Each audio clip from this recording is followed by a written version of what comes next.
जय हिंद। आप सभी को एक बार फिर से महतो सर चैनल में स्वागत करता हूं। आज का बच्चों जो क्लास होने वाला है एकदम शानदार क्लास होने वाला है।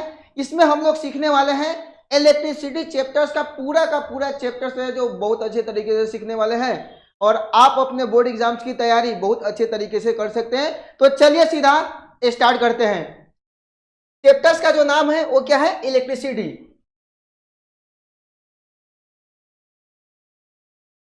देखिए सबसे पहले हम थोड़ा इसका इंट्रोडक्शन समझते हैं इलेक्ट्रिसिटी में।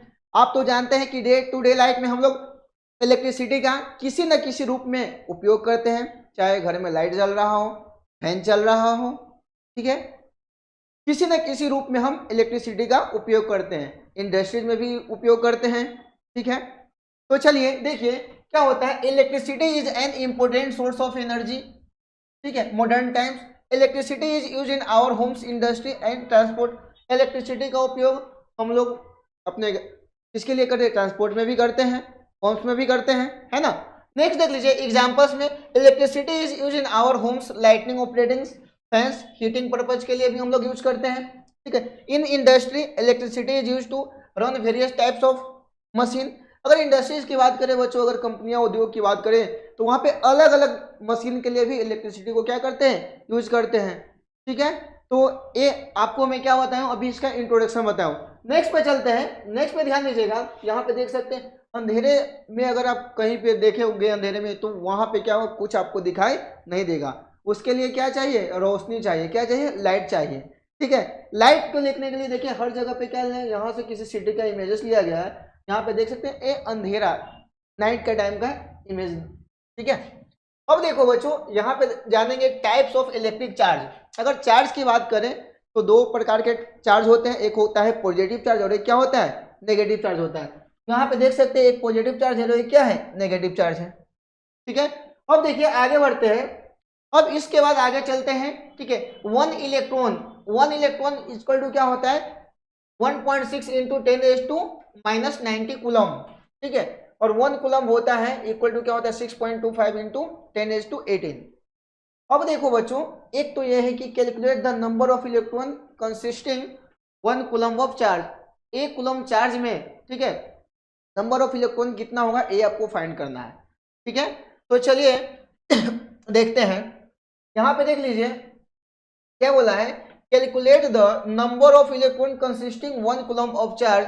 नंबर ऑफ इलेक्ट्रॉन का फॉर्मूला होता है चार्ज अपॉन क्या होता है, ठीक है, चार्ज अपॉन क्या होता है? इलेक्ट्रॉन होता है। क्या होता है? इलेक्ट्रॉन। अब यहाँ पे देख लीजिए, ध्यान दीजिएगा, चार्ज जो दिया गया है 1 कूलम में कितना होता है?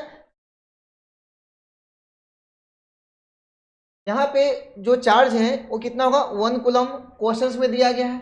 क्या बोला है? नंबर ऑफ इलेक्ट्रॉन्स, चार्ज कितना है? 1 कूलम चार्ज है। कितना है? 1 कूलम। और इलेक्ट्रॉन की जो वैल्यू दिया गया है वो कितना होता है? इलेक्ट्रॉन, और यहाँ पे देखिए 1 इलेक्ट्रॉन इक्वल टू क्या होता है? 1.6 इंटू 10⁻90 कूलम। यहाँ पे देखिए 1.6 इंटू 10⁻90 कूलम, ठीक है। अब यहाँ पे देखिए आपको यहाँ पे क्या करना है, यहाँ पे देख लीजिए 1 कूलम है और यहाँ पे कितना है? 1.6 है। तो अब चलिए कूलम से कूलम तो कैंसिल हो जाएगा। यहाँ पे देखिए 1 अपॉन क्या बचा? 1.6 इंटू 10⁻⁻, कितना है? -19 आया, ठीक है। आगे बच्चों आप करोगे तो यहाँ से पॉइंट हटाओगे तो ऊपर में क्या आएगा? यहाँ पे 10/16 इंटू 10⁻² कितना आया? -19 आया, ठीक है। आगे जैसे आप करोगे 10 से 16 को डिवाइड करोगे तो ये कितना आएगा बच्चों? 6.25 इंटू 10⁻18, ठीक है। तो आपको ये ध्यान रखना है कि जो आपका पूछा गया नंबर ऑफ इलेक्ट्रॉन होता है 1 कूलम चार्ज में, तो होता है नंबर ऑफ इलेक्ट्रॉन जो होगा वो क्या होगा? 6.25 इंटू 10⁻² कितना होगा? -18, ठीक है। इसी के साथ चलते हैं हम लोग नेक्स्ट क्वेश्चन की तरफ। नेक्स्ट में देखिए, नेक्स्ट में थोड़ा समझेंगे क्या इंपोर्टेंट प्रॉपर्टी ऑफ क्या होता है इलेक्ट्रिक चार्जेस का, क्या होता है। सबसे पहले एक होगा अपोजिट चार्ज, जिसको हम बोलते हैं अनलाइक चार्ज बोलते हैं। क्या करता है? अट्रैक्ट ईच अदर, ठीक है। For example a positive charge attract a negative charge. Positive charge होता है वो अट्रैक्ट किसको करता है? Negative charge.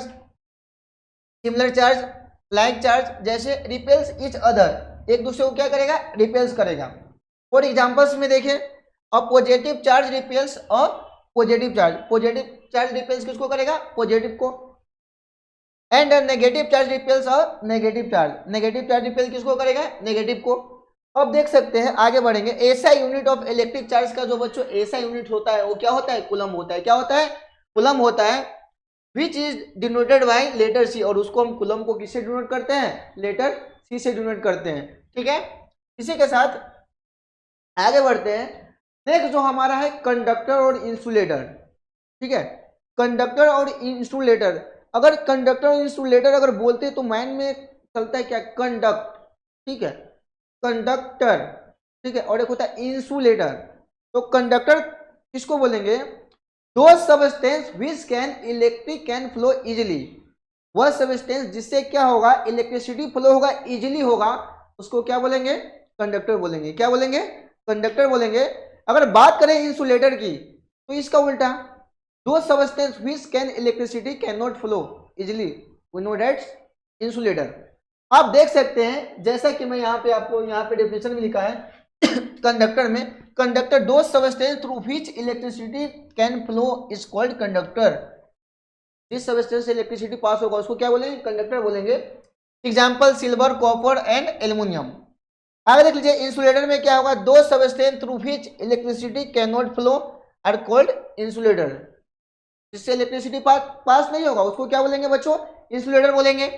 जैसे एग्जांपल्स में देख सकते हैं, अगर कंडक्टर जो इलेक्ट्रिसिटी कंडक्ट करेगा, यहाँ पे देख सकते हैं सिल्वर है, कॉपर है, एल्युमिनियम है, ये सब क्या करता है बच्चों, इलेक्ट्रिसिटी को क्या करता है, कंडक्ट करता है।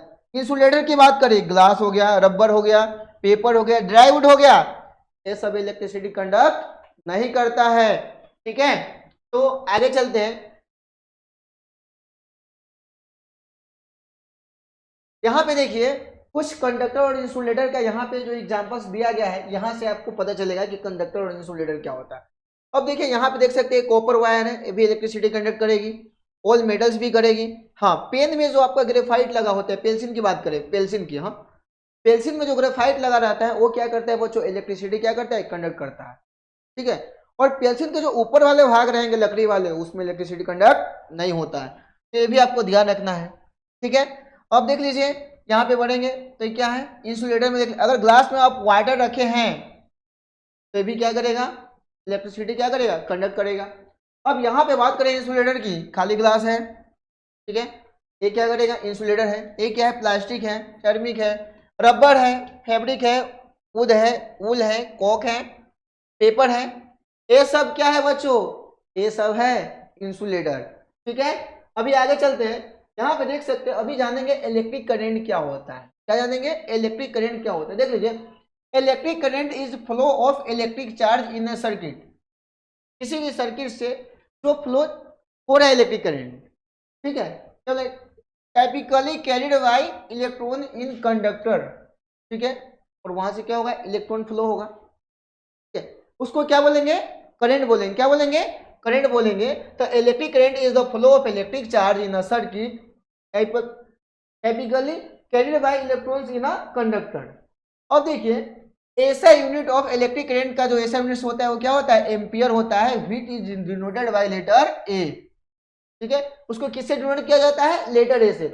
अब देखिए करंट की फॉर्मूला की बात करें करंट की, तो करंट इक्वल टू क्या होता है, चार्ज अपॉन टाइम। क्या होता है, चार्ज अपॉन टाइम। अब देखो बच्चों, इस फॉर्मूला से आपको क्या निकलेगा, यहाँ पे इलेक्ट्रिक करंट भी निकल जाएगा, चार्ज भी निकाल सकते हो, टाइम भी निकाल सकते हो, है ना। तो ये भी चीज क्या है, आपको समझते हुए चलना है। क्या अगर डिफिनेशन आपको लिखना है एग्जाम में तो ऐसे भी लिख सकते हो, इलेक्ट्रिक करंट का definition, it is defined as the ratio of charge and time, it is called electric current. और ऐसा unit of electric current is क्या होता है, एम्पियर। ठीक है, इसी के साथ बच्चों नेक्स्ट पे चलते हैं। नेक्स्ट में देख लीजिए, एक होता है एमीटर। क्या होता है, सॉरी, हाँ, एम्पियर। क्या होता है, एम्पियर। देख लीजिए, एन एम्पियर इज ऐसा unit of electric current. Ampere जो होता है इलेक्ट्रिक करंट का क्या होता है, ऐसा यूनिट होता है। ठीक है, measuring the flow of 1 coulomb of charge पर सेकेंड। ठीक है, और ये क्या करता है, मेजर करता है the flow of 1 coulomb charge पर सेकेंड में कितना फ्लो हो रहा है। ठीक है, अब देखिए 1 एम्पियर इक्वल टू क्या होता है, 1 ampere equal to 1 coulomb upon 1 second. ठीक है, तो ये भी चीज आपको है। 1 एम्पियर का फॉर्मूला आप याद रखिएगा, 1 कूलम अपॉन 1 सेकेंड। अब देखिए आगे चलते हैं, व्हाट इज एम मीटर। अब आगे बात आई एम मीटर क्या है, ठीक है।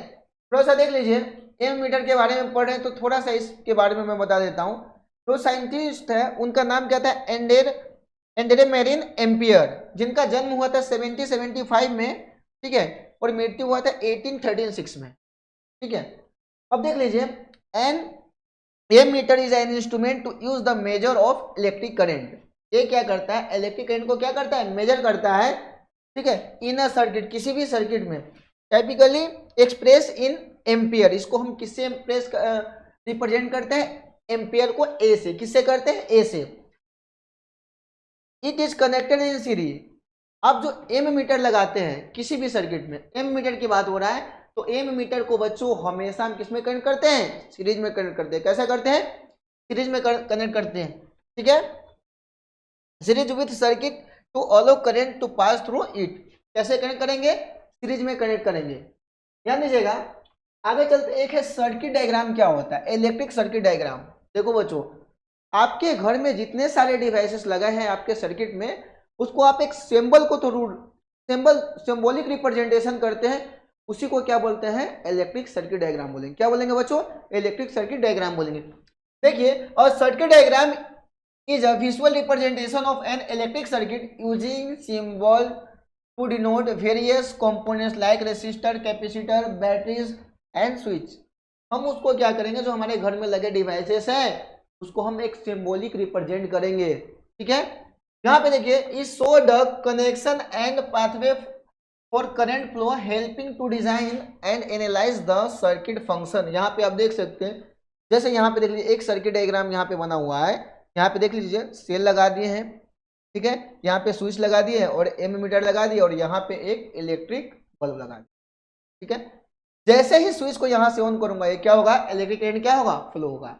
अब देखो बच्चों, यहाँ पे देख लीजिए, अगर मैंने अभी बताया कि एम मीटर को हमेशा सर्किट में क्या लगाते हैं, सीरीज में लगाते हैं, एक लाइन में लगाते हैं, बट वोल्ट मीटर को आप कनेक्ट करना, वो कैसे कनेक्ट करना, देख लीजिए, एक के ऊपर एक जो वोल्ट मीटर कनेक्ट होता है बच्चों, वो पैरेलल कनेक्ट होता है। कैसा होता है, पैरेलल। आप देख सकते हो, ए प्लस में है और ये क्या है, माइनस में है, ठीक है। रेसिस्टर देख सकते हैं, यहाँ पे रेसिस्टर को लगा दिया गया है, रेसिस्टर एम मीटर को लगा दिया गया, यहाँ से स्विच को लगा दिया और यहाँ से सेल कनेक्ट कर दिया गया, ठीक है। तो ये डायग्राम थ्रू भी पता चलता है कि इलेक्ट्रिक सर्किट डायग्राम आपको कैसे बनाना है। आप अपने घर का इलेक्ट्रिक सर्किट डायग्राम बना सकते हैं, स्कूल का बना सकते हैं, ठीक है, लेकिन आपको पता रहना चाहिए कि इलेक्ट्रिसिटी का वायर जो है कैसे कनेक्शन में लगा हुआ है, उसके रिप्रेजेंट थ्रू क्या कर सकते हैं, आप इलेक्ट्रिक सर्किट डायग्राम बना सकते हैं, ठीक है। अब देखो बच्चों, आगे चलेंगे, इलेक्ट्रिक पोटेंशियल, ठीक है। इलेक्ट्रिक पोटेंशियल में देख लीजिए, सीधा सीधा आप याद रखिएगा, value at a single point. जब इलेक्ट्रिक करंट के वैल्यू हम एक सिंगल पॉइंट पे, ठीक है, फाइंड करेंगे, उसको क्या बोलेंगे, इलेक्ट्रिक पोटेंशियल बोलेंगे। क्या बोलेंगे, इलेक्ट्रिक पोटेंशियल। देख लीजिए, electric potential is the electric potential energy per unit charge at a specific point in a electric field measured in volt. Electric field में आप एक किसी स्पेसिफिक पॉइंट पे आप इलेक्ट्रिक करंट की जो वैल्यू फाइंड करेंगे, उसी को क्या बोलेंगे बच्चों, इलेक्ट्रिक पोटेंशियल बोलेंगे। क्या बोलेंगे, इलेक्ट्रिक पोटेंशियल, ठीक है। याद रखिएगा, उसका जो मेजर करते हैं, measure in volt. Electric potential किस में मेजर करेंगे, वोल्ट में मेजर करेंगे। अब देखिए आगे बढ़ते हैं, potential is denoted by the symbol of V। इसका जो सिंबल होता है वो क्या होता है, V होता है, और यूनिट भी क्या रहता है, वोल्ट रहता है। क्या रहता है, यूनिट वोल्ट होता है, ठीक है। इसी के साथ आगे बढ़ते हैं। देखो बच्चों, एक होता है पोटेंशियल डिफरेंस। डिफरेंस से क्या पता चलता है, दो पॉइंट के बीच की दूरी। क्या पता चलता है, दो पॉइंट के बीच की दूरी। अब यहाँ पे देख सकते हैं ये दोनों के बीच की दूरी, तो क्या बोलेंगे, डिफरेंस बोलेंगे। अब देखिए, potential difference in electrical potential between two points in known as potential difference. देख सकते हैं कि दो पॉइंट पे आपको दोनों का डिफरेंस निकालना है इलेक्ट्रिक करंट में, उसको क्या बोलेंगे, potential difference. Potential difference between two point, दो पॉइंट की बीच की दूरी निकालना है, ठीक है। और पोटेंशियल डिफरेंस की जो फॉर्मूला होता है वो क्या होता है बच्चों, वर्क डन अपॉन क्या होता है, चार्ज होता है। क्या होता है, work done upon charge. Potential difference को V से डिनोट करते हैं और वर्क डन को किस से, W से, और ये आपका चार्ज को Q से। ठीक है, अब देखो मतलब the SI unit of potential difference is, potential difference की जो एसआई यूनिट्स होती है बच्चों वो क्या होता है, वोल्ट होता है। क्या होता है, वोल्ट होता है। इसी के साथ आगे चलते हैं। The potential difference is measured by means an instrument is voltmeter. Potential difference को जिस इंस्ट्रूमेंट से मेजर करेंगे उस इंस्ट्रूमेंट का नाम क्या है, वोल्टमीटर। अब देखिए 1 वोल्ट इक्वल टू क्या होता है, 1 volt equal to 1 joule upon 1 coulomb. अगर पूछा जाता है 1 वोल्ट इक्वल टू क्या होगा, आपको लिखना है the potential difference between 2 points is said to be 1 volt. तब बोलेंगे if 1 joule work is done in a moving of 1 coulomb charge. ठीक है, 1 जूल वर्क होगा, ठीक है, moving 1 coulomb of electric charge, ठीक है, फ्रॉम 1 पॉइंट टू अदर, एक पॉइंट से दूसरे पॉइंट पे। अब देखिए 1 वोल्ट इक्वल टू क्या होता है, 1 जूल अपॉन 1 कूलम होता है। ठीक है, अब देखो बच्चों आगे बढ़ेंगे, कुछ इंपोर्टेंट सिंबल है इसके बारे में हम लोग पढ़ेंगे। देख लीजिए बच्चों, अगर बात करें यहाँ पे सीरियल नंबर और एलिमेंट्स दिया गया और यहाँ पे सिंबल दिया गया। अगर इलेक्ट्रिक सेल की बात करें तो ये जो सिंबल आपको दिख रहा है, ये जो बच्चों दिया गया है, एक क्या है आपका इलेक्ट्रिक सेल है, एक प्लस है और एक क्या है माइनस। ठीक है, अगर बैटरी की बात करें तो बहुत सारे सेल को कनेक्ट करके बच्चों क्या बनता है, बैटरी बनता है। और यहाँ पे आप देख सकते हैं ये जो दिख रहा है ये क्या है, बैटरी है। अगर प्लग की ओपन स्विच की बात करें तो ये देख लीजिए प्लग की क्या है, ओपन है, क्या है, प्लग की ओपन है। बात करें प्लग की स्विच क्लोज, क्लोज की बात करें, ये जो प्लग की है ना ये क्या है बच्चों, क्लोज है। बात करें वायर ज्वाइंट की तो ये बच्चों देख सकते हैं ये क्या है, वायर ज्वाइंट है। क्या है, वायर ज्वाइंट है। बल्ब की बात करें तो बच्चों यहाँ पे आप देख सकते हैं क्या है, बल्ब है। क्या है, बल्ब है। वायर क्रॉसिंग विथआउट ज्वाइनिंग की बात करें तो आपको इस प्रकार से बनाना है, वायर क्रॉसिंग विथआउट ज्वाइनिंग। ठीक है, तो देखो ये भी आपको क्या करना है, समझते हुए चलना है। आगे बढ़ते हैं। आगे देखिए बच्चों रेसिस्टर का सिंबल बनाना है तो ये देख सकते हैं क्या है, रेसिस्टर है। क्या है, रेसिस्टर है। रेसिस्टर्स भी बना सकते हैं, रेसिस्टर का सिंबल बनाना है तो। ठीक है, यहाँ पे देख सकते हैं। ठीक है, आगे देख लिए वेरिएबल रेसिस्टर और रियोस्टेट बनाना है तो रेसिस्टर बनाए उसको ऐसे एरो से डिनोट कर दीजिए। ठीक है, आगे एम मीटर को बनाना है तो आप ए ऐसे लिख लीजिए, ये जो सिंबल है आपका एम मीटर का, और ये वोल्ट मीटर का बनाना है तो ये क्या हो जाता है बच्चों, वोल्ट मीटर को भी से। ठीक है, अब देखिए बच्चों आगे जानेंगे हम ओम्स लॉ के बारे में पढ़ेंगे। ठीक है, ओम्स लॉ क्या बताता है वो ध्यान दीजिएगा। ठीक है, ये जो डायग्राम आपको दिख रहा है यही ओम्स आपका डायग्राम्स है जो इन पे रिसर्च किया था। देखिए in 1827 a German physicist George Simons Ohm's, 1787 में इनका जन्म हुआ था, 1854 में स्वर्ग में चले गए। Found out the relationship between the current, current के बीच में क्या किया, रिलेशनशिप बताया। देखिए according to Ohm's law, Ohm law के accordingly the current flowing through a conductor, जो करंट फ्लो हो रहा है किसी भी कंडक्टर से is directly proportional to the potential difference. वो क्या होगा, पोटेंशियल डिफरेंस के क्या होगा, प्रोपोर्शनल में होगा। देखिए भी प्रोपोर्शनल में क्या होगा, आई के प्रोपोर्शनल में होगा, भी प्रोपोर्शनल आई, और भी इक्वल टू क्या होगा, आई आर। क्या होगा, आई आर। जहां पे जो भी रहेगा, यहाँ पे ध्यान दीजिएगा, जो भी रहेगा वो पोटेंशियल डिफरेंस, आई क्या रहेगा करंट, और आर जो रहेगा आपका क्या रहेगा, रेसिस्टेंस रहेगा। क्या रहेगा बच्चों, रेसिस्टेंस रहेगा। ठीक है,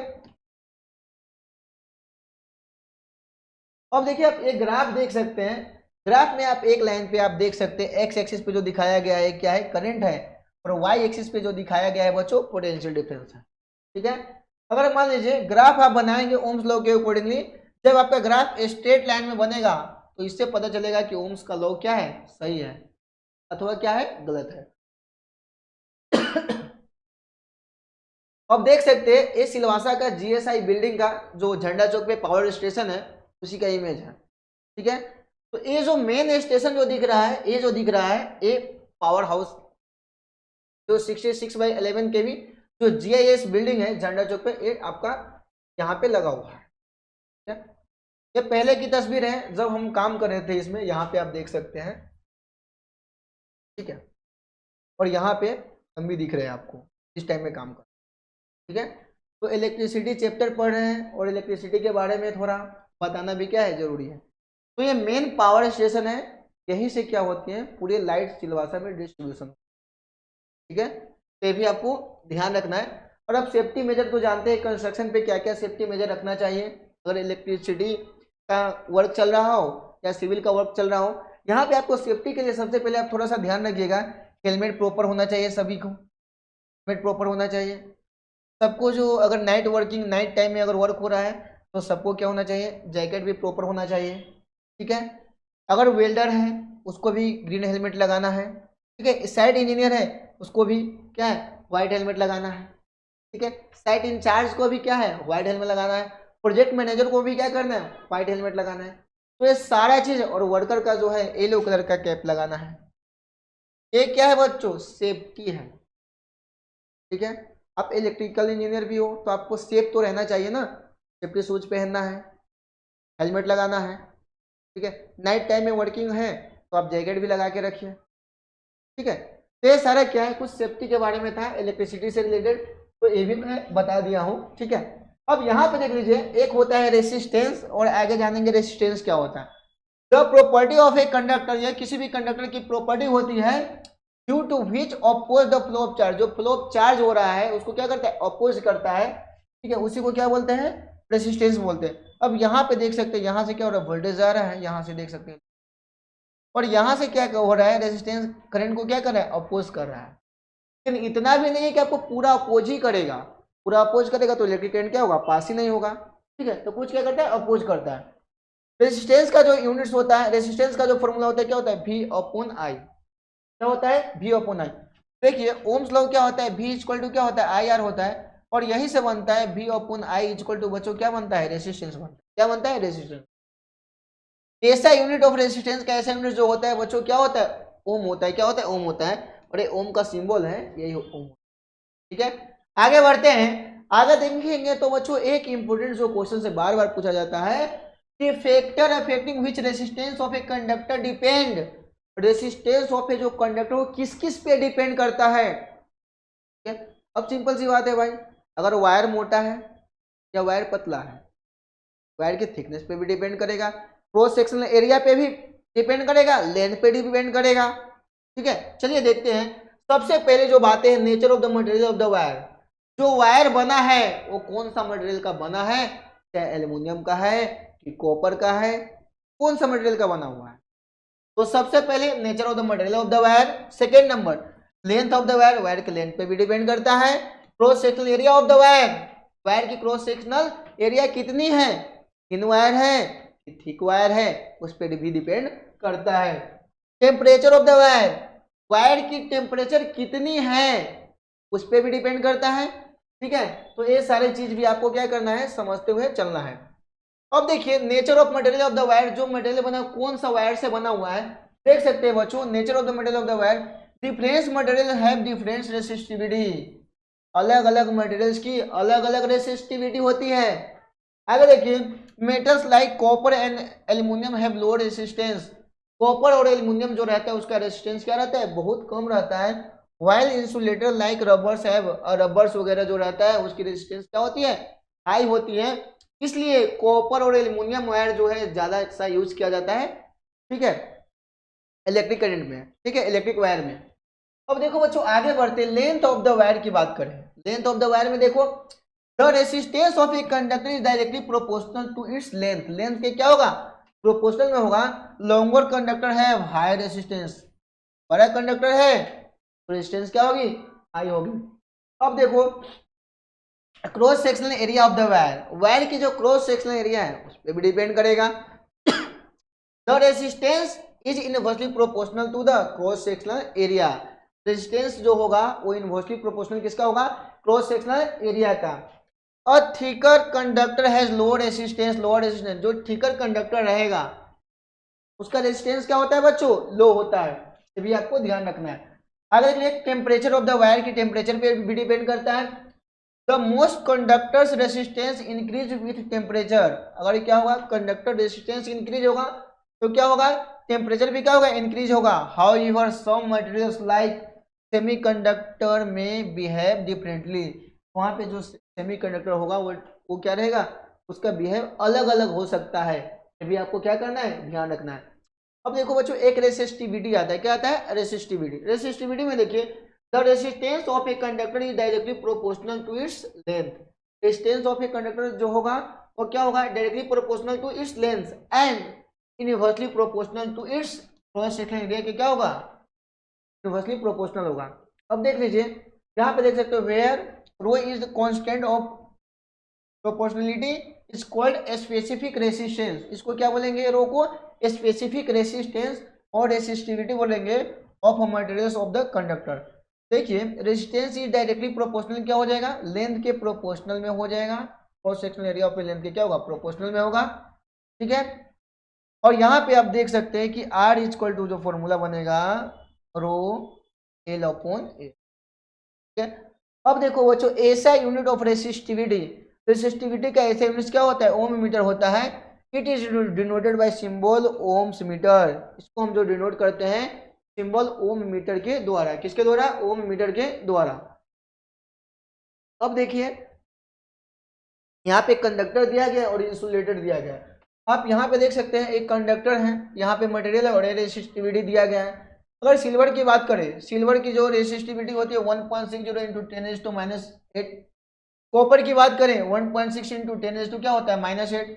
एल्यूमिनियम की बात करें 2.63 इंटू 10⁻⁸।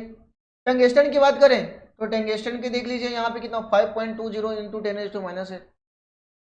ठीक है, अब इस प्रकार से ये भी आपको क्या करना है? जो वैल्यू है रेसिस्टिविटी का ये आपको ध्यान रखना है। अलोज का अलग होता है और इंसुलेटर का क्या रहता है? अलग। तो ये सारा चीज भी है ना बच्चों, आपको क्या करना है? समझते हुए चलना है। अब यहाँ पे देखिए बच्चों आगे चलेंगे कॉम्बिनेशन ऑफ रेसिस्टर्स। यहाँ पे देखिए कॉम्बिनेशन ऑफ रेसिस्टेंस या रेसिस्टर को हम कॉम्बिनेशन कैसे कैसे करते हैं? रेसिस्टेंस या रेसिस्टर का कॉम्बिनेशन हम कैसे करते हैं? देखिए बच्चे रेसिस्टेंस और रेसिस्टर कनेक्ट करने का दो तरीका है। एक तो आप सीरीज में लगा दीजिए और एक के ऊपर एक लगा दीजिए पैरेलली कनेक्ट कर। ये दो ही तरीका है रेसिस्टेंस को क्या करने के लिए? कनेक्ट करने के लिए। ठीक है, अब देखो बच्चों the resistance can be combined into two ways. एक जो होगा वो क्या होगा? सीरीज में, और दूसरा होगा वो क्या होगा? पैरेलल होगा। यहाँ पे आप देख सकते हो यही क्या है? रेसिस्टेंस या रेसिस्टर। ठीक है, आपका जो घर में रिमोट होगा उसको तोड़ के देखेंगे तो उसमें भी पता चलेगा, टीवी को भी तोड़ के देखेंगे तो उसमें भी पता चलेगा। ठीक है, लेकिन आप पुराने सामान जो यूज में नहीं है उसको तोड़ के देख सकते हैं, उससे सीख सकते हैं। ठीक है, नए को नहीं। रेसिस्टेंस इन सीरीज, सीरीज में जो रेसिस्टेंस लगाएंगे कैसे लगाएंगे? When two or more resistance are connected in to end. दो या दो से अधिक रेसिस्टेंस हम एंड टू एंड कनेक्ट करेंगे। यहाँ पे देख सकते हैं रेसिस्टेंस जो कनेक्ट कर लिया गया है, देख सकते हैं ये क्या है? सीरीज में कनेक्ट कर दिया। ठीक है, when two or more resistance connected in to end consecutively they are said to be connected in series. हम उसको बोल सकते हैं कि वो किस में कनेक्शन है? सीरीज में क्या है? कनेक्टेड है। अब देखो बच्चों यहाँ पे आप देख सकते हो ये जो डायग्राम में आप देख रहे हैं ये जो रेसिस्टेंस है ये क्या है? ये आपको रेजिस्टेंस की बात करें, यहाँ पे आप जो रेजिस्टेंस देख रहे हैं एक के बाद एक लगातार एक लाइन में कनेक्ट कर दिया है। देख सकते हो यहाँ पे क्या है? Line end to end connect कर दिया गया है। ठीक है, तो इसको क्या बोलेंगे? सीरीज कनेक्शन बोलेंगे। क्या बोलेंगे? Series connection. The equivalent resistance of series connection contained resistance. Series connection में जो कनेक्ट करेंगे उसका जो फॉर्मूला होता है रेसिस्टेंस इन सीरीज का R1 plus R2 plus R3 plus R4।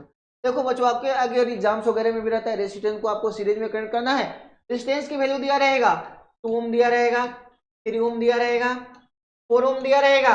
अगर सीरीज में कनेक्ट करना है तो बच्चों सबको जोड़ दीजिए। क्या कर दीजिए? 2 प्लस 3 प्लस क्या कर दीजिए? 4 कर दीजिए। तो ये कितना हो गया? ये 9 हो गया। तो ये सारा चीज भी है ना आपको क्या करना है? समझते हुए चलना है। अगर रेसिस्टेंस को सीरीज में लगाना है, पैरेलल का मैं आपको अभी बता रहा हूं। देखो बच्चों आगे चलते हैं। रेसिस्टेंस इन पैरेलल, पैरेलल से क्या रहता है कि एक दूसरे के क्या रहना चाहिए बच्चों? पैरेलल रहना चाहिए। कैसे रहना चाहिए? पैरेलल कनेक्ट रहना चाहिए। और देखिए when two or more resistance are connected between the same 2 points. ठीक है, 2 पॉइंट से क्या होगा? 2 या 2 से अधिक रेसिस्टेंस क्या होगा? कनेक्ट होगा। ठीक है, 2 points they are said to be connected in parallel. इसको क्या बोलेंगे? कनेक्टेड इन पैरेलल बोलेंगे। ठीक है। अब यहाँ पे ध्यान दीजिएगा, the equivalent resistance in parallel of parallel combination containing resistance R1 R2 and R3। ठीक है, R1 R2 एंड R3 क्या रहेंगे, रेसिस्टेंस रहेंगे। और रेसिस्टेंस इन पैरेलल का जो फॉर्मूला होता है वो होगा 1/R1 plus 1/R2 1/R3 R4। इस प्रकार से पैरेलल में क्या होगा, ऐड होते जाएगा। अब देखो बच्चों, समझना है ये कि आपको जो रेसिस्टेंस जो पैरेलल दिया गया है, एक के ऊपर हम एक रेसिस्टेंस को क्या कर लिए, कनेक्ट कर दिए। यहाँ से भी एक के ऊपर एक रेजिस्टेंस को क्या कर दिए, कनेक्ट कर दिए, और यहाँ से भी रेजिस्टेंस। भाई समझना ये है कि आप रेजिस्टेंस का जो कनेक्शन करते हैं पैरेलल में ही क्यों करते हैं, सीरीज में भी क्यों करते हैं। तो ये दोनों से क्या जरूरत है हम सीरीज में कनेक्ट करें कि पैरेलल कनेक्ट करें, ये भी क्वेश्चन आता है। तो भाई हमेशा हम सीरीज में ही कनेक्ट क्यों नहीं करें, तो पैरेलल कनेक्ट करते हैं, ये क्वेश्चन है। सीरीज में क्यों कनेक्ट करें, पैरेलल ही करना चाहिए। देखो बच्चों, समझना यह है कि रेसिस्टेंस अगर आप सीरीज में कनेक्ट करते हैं, अगर देख सकते हैं यहाँ पे, जैसे मैंने रेसिस्टेंस यहाँ पे सीरीज में कनेक्ट कर दिया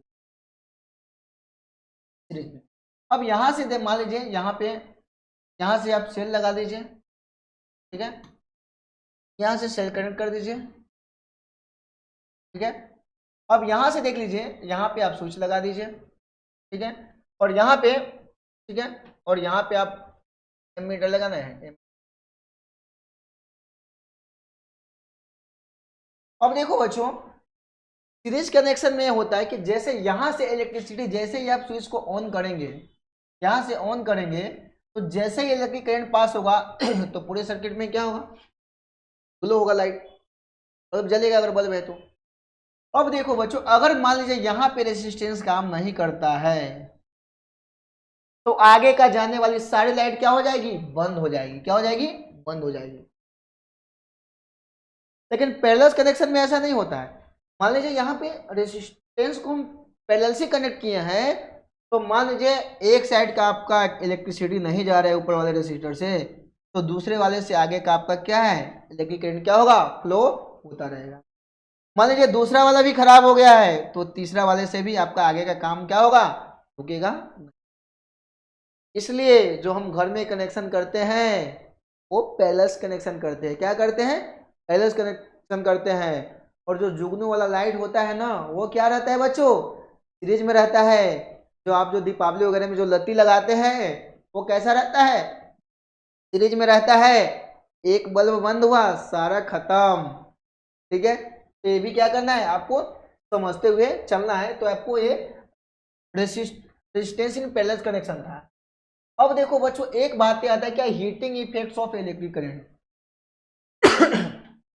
हीटिंग इफेक्ट्स क्या होगा इलेक्ट्रिक करंट का, हीटिंग इफेक्ट से पता चलता है कि हीट का इफेक्ट्स क्या होगा। ठीक है बच्चों, ध्यान दीजिएगा। तो सबसे पहले समझना है कि जैसे हम मोबाइल को कंटिन्यूअस चला रहे हैं, ठीक है, कंटिन्यूअस चला रहे हैं, जब तक 5% नहीं आया तब तक बंद नहीं करना। अगर हम मोबाइल को कंटिन्यूअस चला रहे हैं तो क्या होगा, हीट हो जाएगा। क्या होगा बच्चों, हीट हो जाएगा। ठीक है, तो यहाँ पे क्या हो रहा है, मोबाइल फुल पोजीशन में था, जैसे हमने चलाना क्या क्या किया, वो हीट हो गया। ठीक है, कंटिन्यूअस घर में टीवी का डिश देखो, कंटिन्यूअस आप टीवी चला रहे हो तो क्या होगा, गर्म हो जाएगा। रेफ्रिजरेटर कंटिन्यूअस चला रहे हो, क्या हो जाएगा, गर्म हो जाएगा।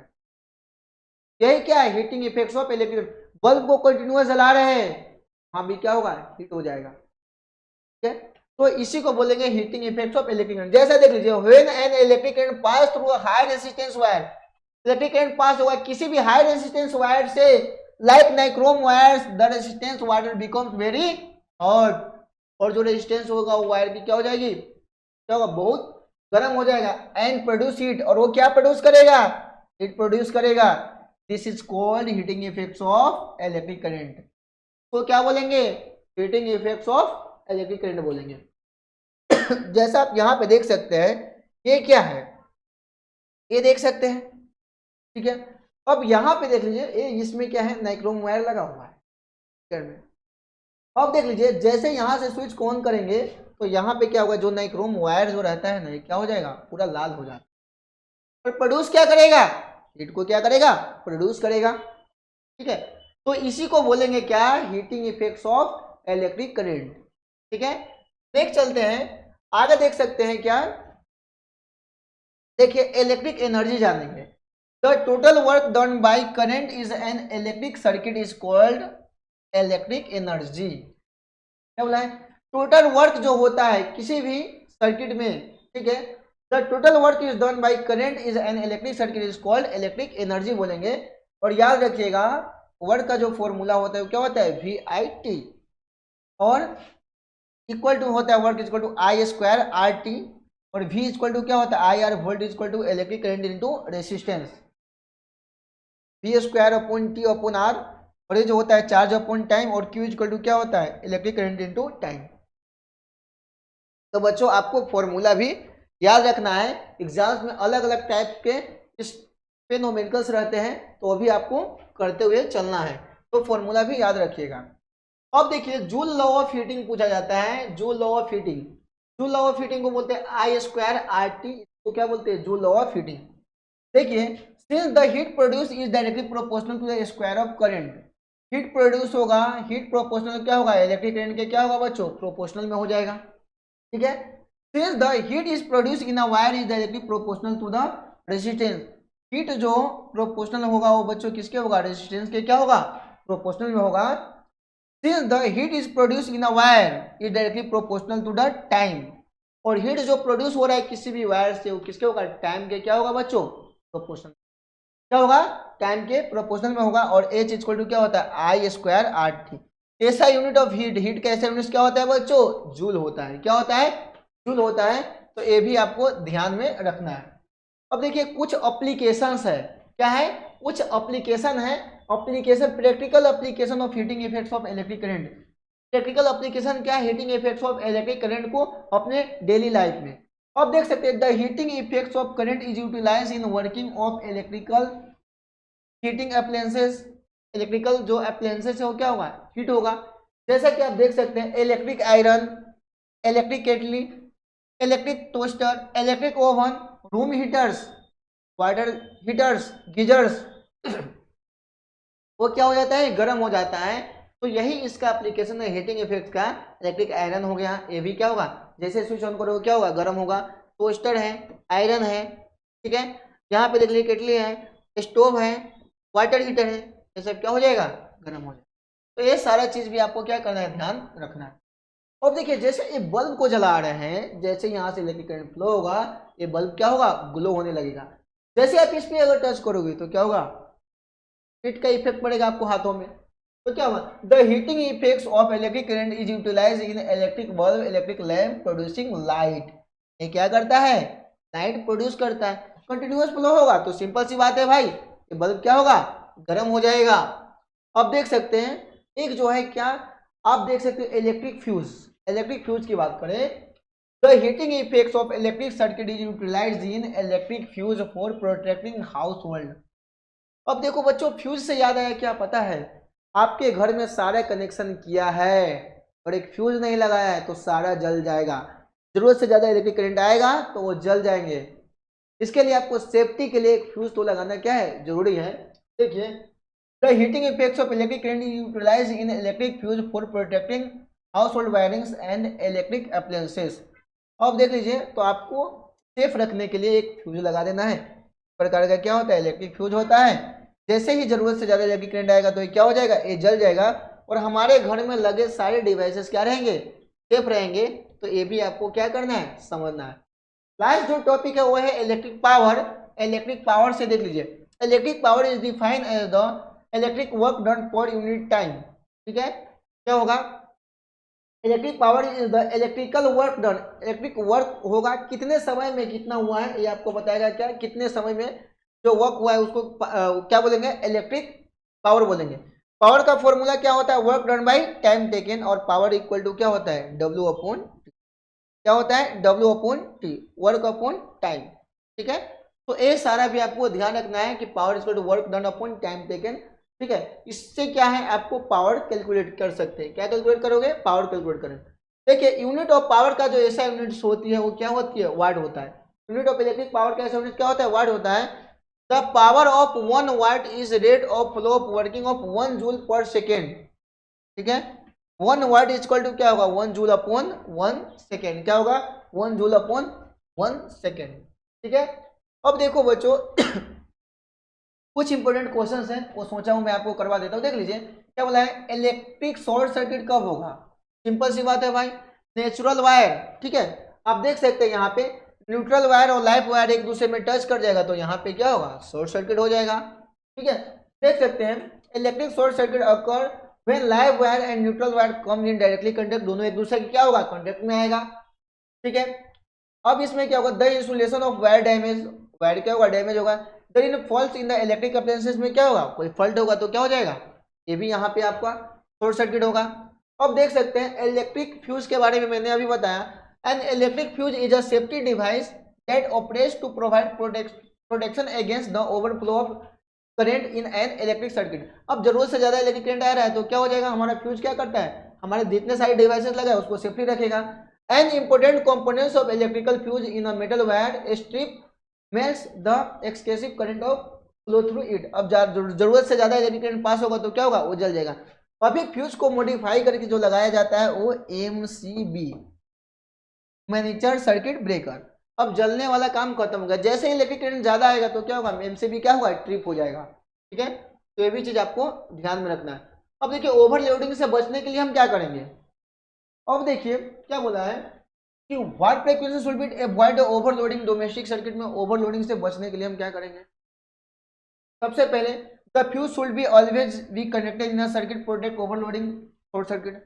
सबसे पहले भाई ओवरलोडिंग से बचने के लिए हम अपने घर में एक फ्यूज लगा देंगे, हमारे क्या होगा हमारे घर में क्या रहेंगे सर्किट इलेक्ट्रिक सर्किट क्या रहेंगे सेफ रहेंगे। ठीक है, do not occurs many appliances single socket. अब सिंगल सॉकेट में बहुत सारे डिवाइसेस कनेक्ट कर, अब चार्जर भी लगा दिए, दो चार और डिवाइसेस कनेक्ट कर दिए तो क्या होगा ओवरलोडिंग तो होने वाला है भाई। ठीक है, always use in appliances in the safe limit of electric circuit, limit तक ही लगाना है। ठीक है, ऐसा नहीं कि बहुत सारे डिवाइसेस को क्या कर दिए कनेक्ट कर दिए। इसी के साथ उम्मीद करता हूं जितने सारे क्वेश्चंस मैंने आपको फिजिक्स क्या कराया है थ्योरेटिकल्स, ये आप सभी को अच्छे तरीके से समझ में आया होगा। अगर अच्छे से तरीके से समझ में आया है तो हमारा महतो सर यूट्यूब जो चैनल है उसको क्या कर देना सब्सक्राइब कर देना। और भी आप न्यूमेरिकल्स प्रैक्टिस करना चाहते हैं, किसी टॉपिक का वीडियो चाहिए तो आप कमेंट सेक्शन में जरूर लिखिएगा। ठीक है, तब तक के लिए थैंक यू, जय हिंद जय भारत आप सभी को।